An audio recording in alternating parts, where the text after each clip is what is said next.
and welcome to this market and economic update. In today's video, we'll discuss how recent events in the Middle East tend to impact markets and the economy.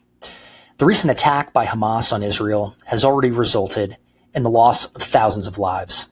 This has been a tragedy for both the region as well as from a humanitarian perspective. While the human dimension of this conflict remains everyone's main focus, there may be some folks who wonder how this could impact markets.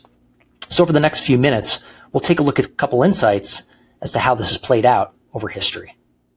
First, this chart shows a selection of global and regional conflicts, including several in the Middle East.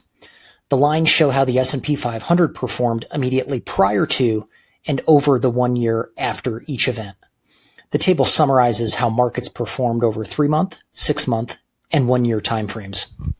What you can see is that market performance varies.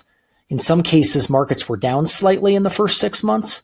However, in most cases, markets then recovered and were higher over the following year.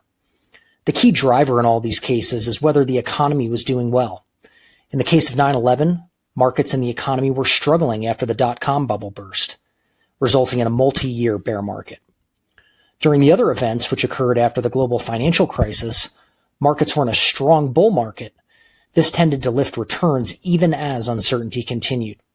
We should note that markets have not fully recovered from Russia's invasion of Ukraine in 2022, but this is due to factors such as inflation, the Fed, and tech stock valuations.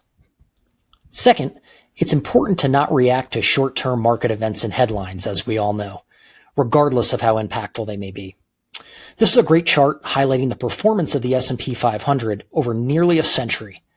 You can see that such events as World War II, the Vietnam War, and the Cold War created challenges for markets, but eventually growth continued. This is not to downplay the severity of events in the Middle East and Israel right now, and it's also no guarantee of the future.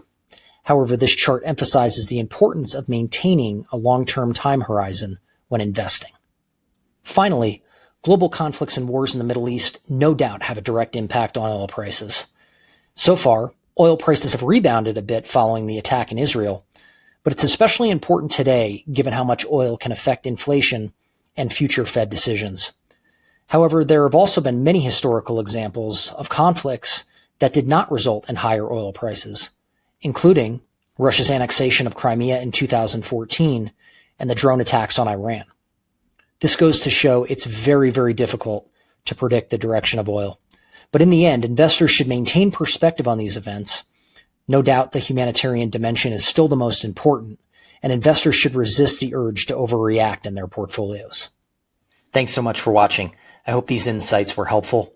And as always, don't hesitate to reach out if you have additional questions. Until next time, take care.